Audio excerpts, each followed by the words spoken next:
Pero ang tanong ko dito, nasaan kaya ngayon si Sergeant Gutesa? Kayo, alam niyo ba? Si Gutesa ay biktima po rito. Siya po yung nabiktima rito. Pero siya ngayon ang kakasuhan ng falsification, ng perjury. Ang tanging kasalanan niya ay lumabas lamang at nagpasya para tulungan ang Estado hanapin kung sino ang utak ng makawalang hiyang nangyari sa ating bansa. Sabihin ako sa inyo si Gutesa sa ngayon, wala sa akin yan, hindi ko siya alam. Hindi na siya pinoprotektahan, illegally detained na siya. Illegally detained. Ang pamilya niya, ngayon lang araw tumakas. Kasi pinapalibutan na.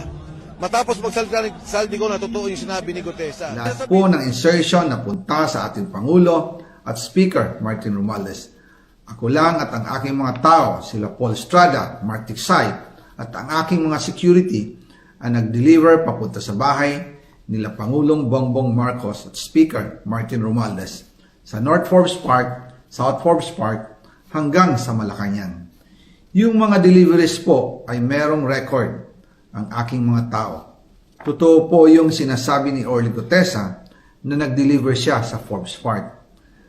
Totoo din po ang sinasabi ni Orly Gutesa na nag-deliver siya sa Malacanang nung siya ay nasa Senado.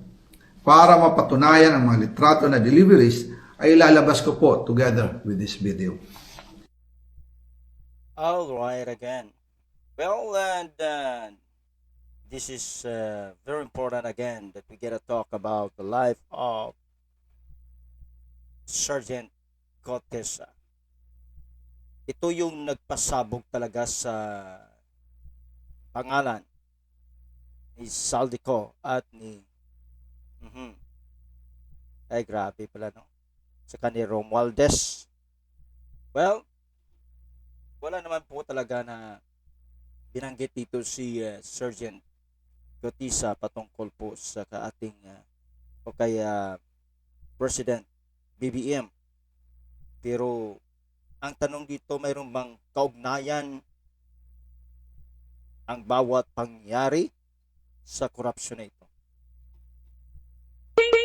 Well, it's time to talk to you, and I hope everyone will be have a good time. At bagong lahat yan, please remember, this is disclaimer lang sa video nito. Ayaw ko po kasing baka akala nyo ay talaga against na tayo sa admin ngayon sa government. Well, I still respect and I still praying for them, especially kay President Bongbong. At siyempre, at the same time kay VP Sara at sa buong maging good governance po ang ating Pilipinas. Pero sa pangyaring ito ay talagang nakakalungkot po talaga. Well, isa rin po dito si Gutesa na ating pag-uusapan ngayon. Dahil ang kanya pong ay wala naman po siya sigurong ibang ninanais kundi isumbong lamang sa taong bayan sa pamagitan po ni Mike Defensor at saka ni Senador Marcoleta. Ngunit kasamang palad ay nagiging questionable pa pala ang kanyang pagnotary, kanyang talagang sasalaysay. So dahil po ito ay pinag-question po ni ngayong chairman na ito ng senador, walang po iba po sa Blue Ribbon, di si Senador Lacson. Well, ito po ang ating pag-uusapan na talagang they are now pinagtumpig-tumpig natin ito at sa kasalukuyan nabubulong naman ako. Magkapinga muna. Alright. Ilang kape na ba to? Well, anyway, and this is now we're gonna share with you about the video reaction and this my commentary na talagang kailangan po nating pakinggan ang bawat salita po sa kanila. At sa atin po ang judgment. Sana po huwag maging maguluhan Sana po huwag tayo magkaroon ng confusion. Pero pag tayo po tagpi-tagpi ang bawat salaysay sa istorya ng buhay, edit po sa buhay ni Sergeant Gutesa. And again, this is your story, Ronnie Harbel. At kung hindi pa kayo nakapag-subscribe, please subscribe to my channel, Share Your Story, Ronnie Harbel, and click the notification bell para po always you are notified for my new video. And please like and comment the comment section, whatever according to the video. Alright? So this time and ating pong pakinggan at panahon na rin po na tayo'y makinig po sa bawat salaysay ng buhay ng tao. At nakakalungkot lang kasi sa bawat salaysay nito ay marami pong naapektuhan. Well, ganun po talaga ang buhay. Pag ating pong tagpi-tagpi, I mean. Alright, sige. Sino ba unahin natin? Si Saldico? Si Marcoleta? O kaya si Mike Defensor? Sige nga. Mike Defensor na lang muna. Sabihin ako sa inyo si Gutesa sa ngayon, wala sa akin yan, hindi ko siya alam. Hindi na siya pinoprotektahan, illegally detained na siya. Illegal. Ang pagya niya, ngayon lang araw tumakas. Kasi pinapalibutan na. Matapos magsalita ng tigo na totoo yung sinabi ni Gutesa. Ay, kawawa. Sabihin ako sa inyo ganun talaga. Pamilya ngayon ni Sergeant Gutesa ay talagang napanganib. Sabi according to hindi sa akin to galing galing po ito kay Mike Defensor na pamangkin po ng ating late dating senadora dating nasa kabilang buhay na, ay ito po ang kanyang sinalisay po ni Mike Defensor na nakakalungkot marinig ngayon dahil po ang kanyang pamilya ay nadamay po sa gulo na ito. Pero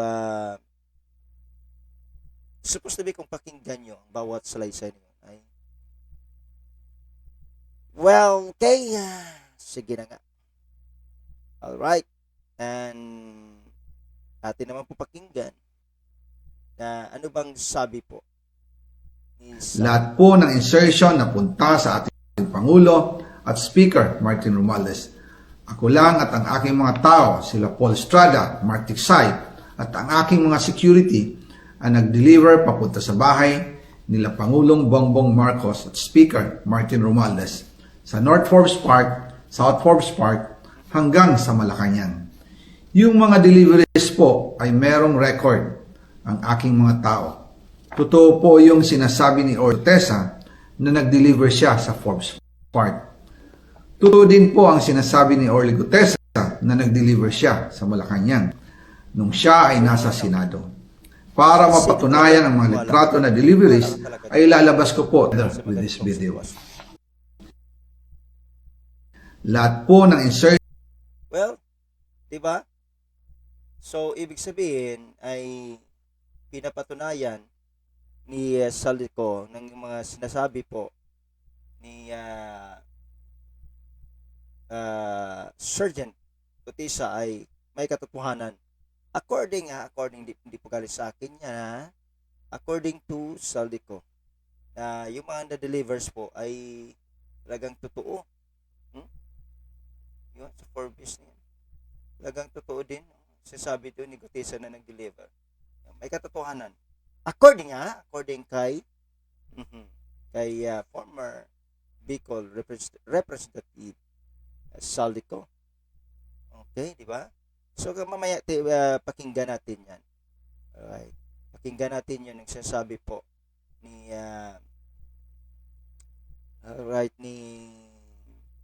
iba kundi si Saldico sa kanyang sa Senado dati. Pakinggan natin 'yun ulit dahil na napakalaga po talaga na ito'y mapakinggan natin ang bawat salaysay doon ni Saldico.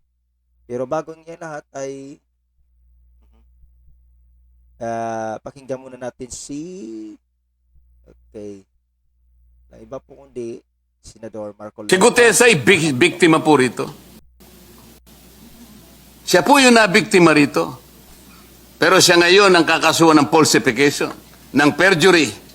Ang tanging kasalanan niya ay lumabas lamang at nagpasya para tulungan ang Estado. Hanapin kung sino ang ng makawalang hiya ang nangyari sa ating bansa. Yeah. Diba? See? Talagang nakita mo naman talaga na ganyan pala ang nangyari sa ganyang sitwasyon. Si Gutesa ay biktima po rito. Siya po yung nabiktima rito. Pero siya ngayon ang kakasuhan ng falsification, ng perjury. Ang tanging kasalanan niya ay lumabas lamang at nagpasya para tulungan ang Estado. Hanapin kung sino ang utak ng makawalang hiya ang nangyari sa ating bansa. Si Gutesa ay biktima po rito. Well, nakakalungkot talagang ganyan. Bakit naging biktima dito? Sabi po ni Senador Marcolita na ganyang naging status po sa buhay na para sa akin. Alam naman natin meron po tayong opinion naman at with judgment. Pero sa akin pong narinig sa mga ganitong sitwasyon ay nakita natin pong kahayagan ng bawat pangyari sa buhay ni Sergeant Gutesa na wala naman pong ibang ninais kundi yan naman po, di ba? So, ganun talaga. Well, itong paraan ito na atin naman papakinggan ang bawat narinig natin ay walang iba naman pong gusto nating malaman kundi papakinggan natin ang sinasabi po sa buhay ni Parang nalito lang na kami ng konti doon sa kwento mo. Can you give the details nung sinasabi mong delivery between Eric Yap and Saldico? Sino nag-deliver sa kung kanino sa kwento mo? Nung part of December, sir, ng 2024, doon ko po na aktuhan si Congressman Yap na siya mismo ang nag-deliver doon sa Valle Verde 6 ng 46 na maleta na naglalaman ng yung level kasi ng maleta may nakalagay na post 8, may nakasulat na 48 siya eh. Pagkatapos nung binuhat na namin yung maleta na yon, inilagay doon sa bahay, binubuksan ni Paul yun, saka binibilang. Kaya na-notice ko na... Okay. Sabi mo galing kay Eric Yap? Yes, Your Honor. From one congressman to another. Saan nyo kinuha kay Eric Yap yung 46 na maleta? Dineliver lang niya po, kita lang po kami doon sa sa Valle Verde 6. Dinala niya lang yung mga maleta na yun doon sa Valle Verde 6 during the time. Tapos kayo ang nag-deliver sa... Nung inilipat po namin sa sakyan, dinala na namin sa Horizon yung mga maleta na yun. Yun yung 46 na sinasabi mo. Yes, Your Honor. Okay, thank you. Ayun. See? Ay, kawawa naman. Ako'y na talagang hirap talaga sa sitwasyon ni Sergeant Gutesa. Ang tanong ngayon, saan ngayon si Gutesa? That is a big question ngayon. Kung saan na siya. Kasi alam nyo, kahit po sabi ni Mike Defensor na pinagbibintangan na nasa kanya daw at kanya pong tinago si Gutesa. Pero sinabi naman ni Mike Defensor na wala po sa kanya. So, ang nakakalungkot lang talaga sa mga ganitong sitwasyon ay, well, yan po. At hindi na po malaman kung saan talaga, no? At sabi naman po ng, sasabi po, di ba, ng batas militar ay wala po sa kanila. Saan kaya ngayon si Gutesa? Yun po ang tanong. Ang tanong ng bayan at ang kanyang pamilya according to Mike Defensor ay ngayon sabi niya ay talagang lumayas na sila kasi po sa mga sitwasyon wala po tayong alam. This is the big question po kahit po sa family ni Gutesa at wala na po tayong narinig after po ng kanyang salaysay noon sa Senate hearing po ng Blue Ribbon. Talagang tumpak doon po, talaga nagmatinding hanggang, yan po, at nag-umpisang lahat at pinatutuhanan po ng iba pong din ni Saldico. So, kayo na pong mausga mga kapatid. Pero ang tanong ko dito, nasaan kaya ngayon si Sergeant Gutesa? Kayo, alam niyo ba? Okay, hanggang dito na lang at maraming salamat po sa ating pagsalaysay sa buhay po ni Sergeant Gutesa. Sana po ingatan siya ng Panginoon at gabayan. At ang nakikita ko dito, nais lang naman ay mag-testify ng katotohanan at sumbong po sa taong bayan. Again, this is your story, Ronnie Harbel. Maraming salamat sa patuloy na suporta sa aking channel. See you again the next video po. God bless po sa ating lahat. Ingatan po tayo ng ating Panginoon. Amen.